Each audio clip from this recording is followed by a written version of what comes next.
శ్రీమాత్రే నమ. జై గురు దత్తాత్రేయ నమ. ఈ వీడియోలో మనం మేషరాశి వారికి అదృష్టాన్ని కలిగించే గ్రహాలు ఏమిటి, అదే సమయంలో ఇబ్బంది పెట్టే గ్రహాలు ఏంటి, మనకి మహాదశ జరుగుతున్నప్పుడు ఆ దశ యోగిస్తుందా యోగించదా అని తెలుసుకోవడానికి ఈ వీడియో మనం చేయడం జరుగుతుంది. మరి మేషరాశి వారు ఏంటంటే సాధారణంగా వాళ్ళు ఒకే మాటకి కట్టుబడి ఉండడం, వారికి ఏదైనా నచ్చిందంటే ఇమీడియట్గా ఆ కార్యక్రమాన్ని చేయడం జరుగుతూ ఉంటుంది. ఏదైనా ఒక పనిని సాధించాలన్నా, ఒక కన్స్ట్రక్షన్ చేయాలన్నా వారి వల్ల మాత్రమే అవుతుంది. అందువల్ల ఏంటంటే మేషరాశికి రాశ్యాధిపతి కుజుడు. కుజుడు జాతకంలో బలంగా ఉంటేనే ఎవడైనా జీవితంలో ధనం సంపాదించగలడు, అలాగే జీవితంలో స్థిరపడడం జరుగుతూ ఉంటుంది.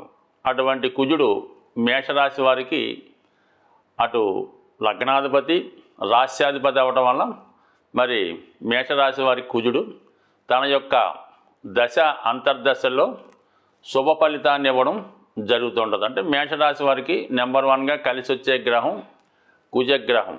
అయితే ఇదే కుజుడికి అష్టమాధిపత్యం కూడా ఉండడం వల్ల నిర్మోహమాటంగా జాతకుడు మంచి మార్గంలో వెళ్ళినప్పుడు మంచిగా తన యొక్క ఫలితం ఇవ్వడం జరుగుతూ ఉంటుంది. అక్రమ మార్గాల ద్వారా, చెడు పద్ధతుల ద్వారా ఇల్లీగల్గా వెళ్ళినప్పుడు ఖచ్చితంగా పనిష్మెంట్ కూడా ఇవ్వడం జరుగుతుంది.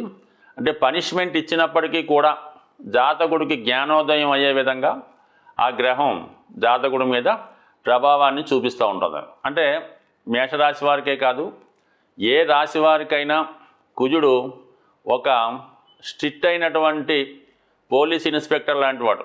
మీరు మంచి చేస్తే మంచి ఇస్తాడు, చెడు చేస్తే చెడిస్తాడు. ఇది గమనించుకొని మేషరాశి వారు ఆ కుజుడు యొక్క దశ అంతర్దశల్లో మరి మంచి మార్గంలో వెళ్ళినప్పుడు ఖచ్చితంగా రాణించే అవకాశం ఉంటుంది. దాని తర్వాత రవిగ్రహం అంటే 5వ స్థానాధిపతిగా, కోణాధిపతిగా, మరి పూర్వపుణ్య స్థానాధిపతిగా అత్యంత శుభగ్రహం రవిగ్రహం. రవి బలం ఉంటేనే జాతకుడు స్వతంత్రంగా ఆత్మబలాన్ని కలిగి ఉంటాడు, సుపీరియారిటీ కాంప్లెక్స్ కలిగి ఉండి ఎంత గొప్పవారితో అయినా డీల్ చేసి ఆ కార్యక్రమాన్ని నెరవేర్చగలుగుతూ ఉంటాడు. అంటే మేషరాశి వారు అటు స్వతంత్ర వృత్తిలో రాణించాలన్నా, రాజకీయ రంగంలో రాణించాలన్నా రవి యొక్క బలం తప్పనిసరి. అంటే రవి మేషరాశి వారికి యోగించే గ్రహం కాబట్టి మరి రవి యొక్క దశ అంతర్దశల్లో జాతకుడికి అధికార పదవి రావడం కానీ, తండ్రి గారి ద్వారా వారసత్వంగా అయిన పదవి రావడం కానీ, నేమ్ అండ్ ఫేమ్ రావడం కానీ, వారసత్వ ఆస్తి రావడం కానీ, వారి యొక్క లక్షణాలు, వారి యొక్క క్వాలిటీసు మరి ఈ రవి యొక్క దశలో మేషరాశి వారికి అనుభవంలోకి రావడం జరుగుతూ ఉంటుంది. ఇది ఒక విధంగా రవి కూడా రాజ ప్లానెట్ అవ్వటం కాబట్టి జాతకుడు నిజాయితీగా వెళుతున్నప్పుడు మాత్రమే జాతకుడికి ప్రగతి రావడం జరుగుతూ ఉంటుంది. ఏమాత్రం చట్టానికి వ్యతిరేకంగా అంటే ప్రభుత్వానికి చెల్లించవలసినటువంటి పన్నులు, ట్యాక్సులు ఎగ్గొట్టడం, అలాగే నిజాయితీగా అంటే చట్టానికి వ్యతిరేకంగా ప్రవర్తించడం వల్ల రవి దశలో కూడా జాతకుడు శిక్షించబడడం జరుగుతూ ఉంటుంది. అంటే మన యొక్క ఈ రాశి చక్రంలో ఈ నవగ్రహ ప్లానెట్స్ అంటే రవి ఏమో రాజు లాంటి వాడు, అందుకని కంపల్సరీగా రాజు తప్పు చేస్తే శిక్షించవలసిందే. కాబట్టి తన దశలో అయినా అంతర్దశలో అయినా ఎటువంటి మొగమాటం లేకుండా చెడ్డ పని చేసిన వారికి శిక్షించడం జరుగుతుంది. మంచి పని చేస్తే మాత్రం ఖచ్చితంగా వాళ్ళు అందరం ఎక్కుతారు. అదే కుజుడు సైన్యాధ్యక్షుడు. సైన్యాధ్యక్షుడు అంటే ప్రస్తుతం ఉన్నటువంటి లా అండ్ ఆర్డర్ అన్నమాట. ఇది కూడా సేమ్ అంతే. కాబట్టి మేషరాశి వారు కంపల్సరీగా యోగించే గ్రహాలు అయినప్పుడు కూడా రవి దశలోను కుజ దశలోను నిజాయితీగా స్వచ్ఛంగా ఉన్నప్పుడు మాత్రమే రాణించగలుగుతుంటారు. ఇక వీరికి అనుకూలించే 3వ గ్రహం మరి గురుగ్రహం. భాగ్యాధిపతిగా ఈ రాశి వారికి జీవితంలో స్థిరాన్ని ఇచ్చే గ్రహం గురుగ్రహం.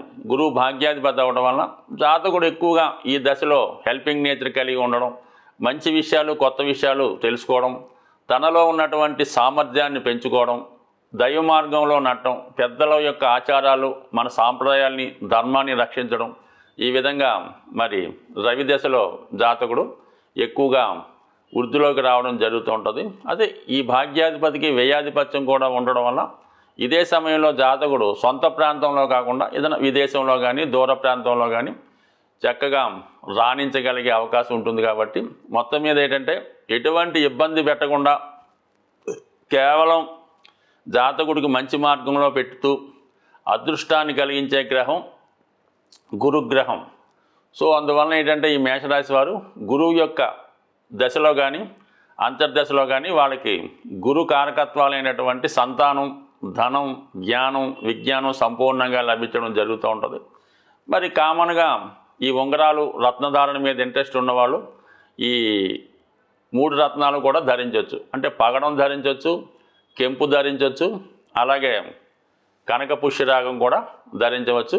అలాగే చంద్రుడు కూడా ఈ రాశి వారికి కొంతవరకు ఉపయోగించే గ్రహం. అంటే రవి ఎవరికైతే లాభిస్తాడో చంద్రుడు కూడా వారికి లాభిస్తూ ఉంటాడు. అయితే చంద్రుడు వృద్ధి చంద్రుడు, క్షీణ చంద్రుడు అది ఉండడం వల్ల చంద్రుడు ఉన్నటువంటి స్థాయిని బట్టి ఆధారపడి ఉంటుంది. కానీ చంద్రమహాదశ వరకు మేషరాశి వారికి సొంత గృహాన్ని, సొంత వాహనాన్ని, సుఖమైన జీవితాన్ని ఇవ్వడం జరుగుతూ ఉంటుంది.